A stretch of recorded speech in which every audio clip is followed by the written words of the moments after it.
আসসালামু আলাইকুম। আমি আজকে আপনাদেরকে করে দেখাবো 4 ডিমের একটি কেক, যা ওজন হবে 2 পাউন্ড। আমি প্রথমে নিয়ে নিচ্ছি 1 কাপের থেকে 4 টেবিল চামচ কম ময়দা বা আটা।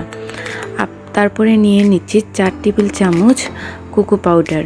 এরপরে আমি নিয়ে নিব 2 চা চামচ বেকিং পাউডার। এরপরে বেকিং পাউডারটি দিয়ে দেওয়ার পরে আমি সুন্দর মতো শুকনো উপকরণগুলোকে চেলে নিব।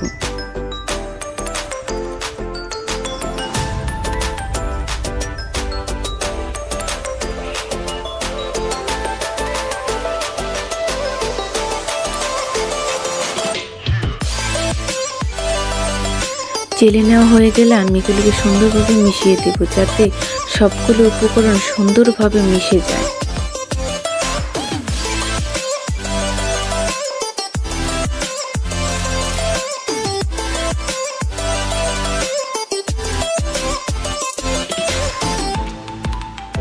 এখন আমি একটি বাটি নিয়ে নিচ্ছি, যার ভিতরে আমি 4টি ডিম দিয়ে দিব।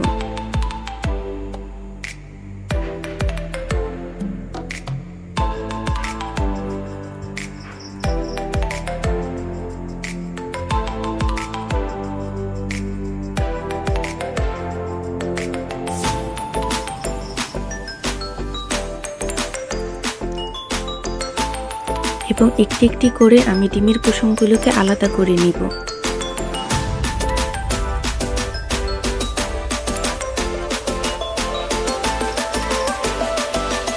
এরপরে আমি প্রায় 1 কাপের মতো চিনি দিয়ে আস্তে আস্তে আমি ডিমের সাদা অংশগুলোকে বিট করে নেব।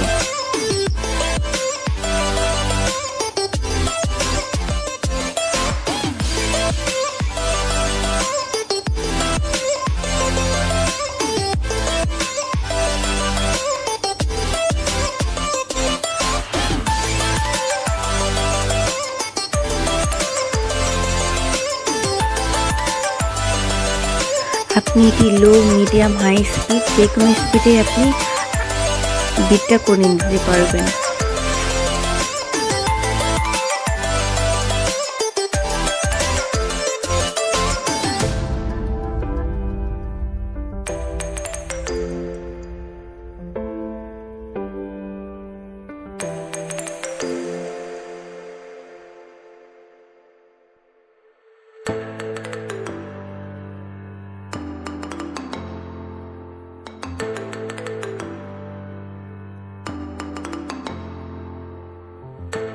যখন এরকম ক্রিমের মতো হয়ে আসবে ডিমের সাদা অংশগুলো, তখন আস্তে আস্তে একটি একটি করে কুসুমগুলো দিয়ে দিতে হবে এবং বিট করে নিতে হবে। আমি একটি একটি করে কুসুম দিয়ে দিচ্ছি এবং বিট করে নিচ্ছি।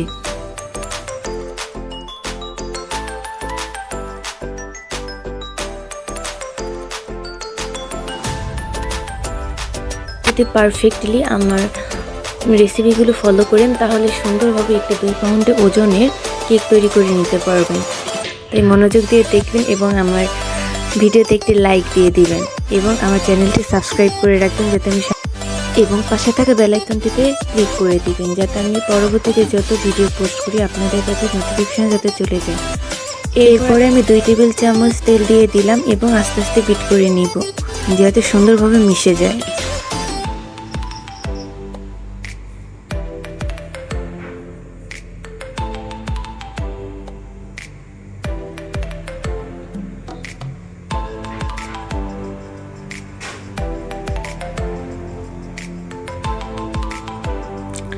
এরপর আমি চকলেট ইমালশন দিয়ে দিব। আমি এর আগে একটু দিয়েছি, যেটা আমি ভিডিওতে দিতে ভুলে গিয়েছি।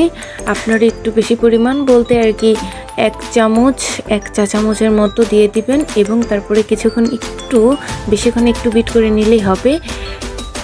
এরপর শুকনো উপকরণ দিয়ে আস্তে আস্তে মিশিয়ে নেবেন। আমি ভিডিওতে যদিও ফাস্ট করে দিয়েছি, বাট আমাদেরকে আস্তে আস্তে করতে হবে, না হলে দেখা যায় যে আমরা ডিমে যে ফোমটা বানাইছি এটা আর কি দেবে যাবে। যার জন্য আমাদেরকে শুকনো উপকরণগুলো দিয়ে আস্তে আস্তে বিট করে নিতে হবে, বিট অথবা মিশিয়ে নিতে হবে স্প্যাচুলার মাধ্যমে। এটা করার সময় কখনোই বিটের ব্যবহার করা যাবে না। বিটের ব্যবহার করলে আপনার দেখা যাবে যে একেবারে কেকটা নষ্ট হয়ে যাবে। তাই বিটার ব্যবহার করা যাবে না, স্প্যাচুলা দিয়ে আস্তে আস্তে করতে হবে।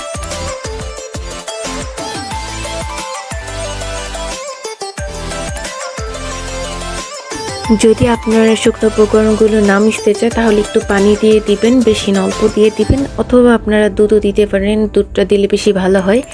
এবং আস্তে আস্তে মিশিয়ে নেবেন, তাড়াহুড়া করতে যাবেন না, তাহলে আপনার কেকটা নষ্ট হয়ে যাবে।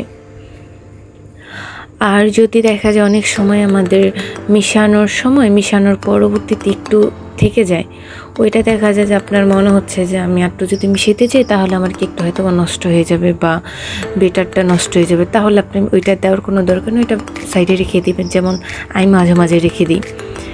এরপরে লাস্টের দিকে একটু মেশাতে কষ্ট হবে, বাট মানে ধৈর্য হারা হলে চলবে না, তাড়াহুড়ো করলে চলবে না, আস্তে আস্তে মেশাতে হবে। এবং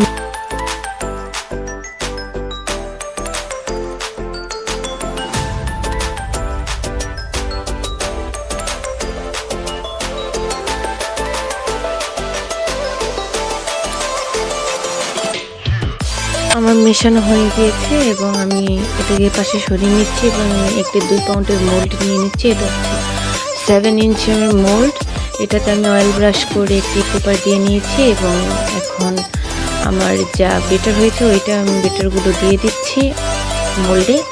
এবং মোল্ডে দিয়ে দেওয়া হয়ে গেলে আপনি একটি টুথপিকের সাহায্যে বা যে কোনো একটি কাঠির সাহায্যে চারদিকে সমান করে দিবেন। এটা আমি সামনে অবশ্য করছি, দেখতে থাকুন।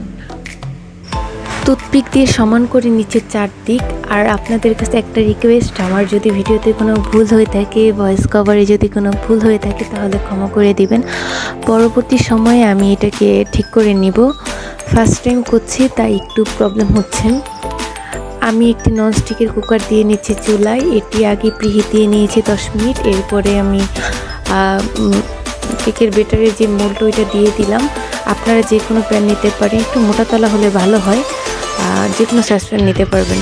আমার দেখেন 15 থেকে 20 মিনিট লাগছে কেকটি হতে। কেকটির কালারটি দেখতে পাচ্ছেন কি সুন্দর হয়েছে।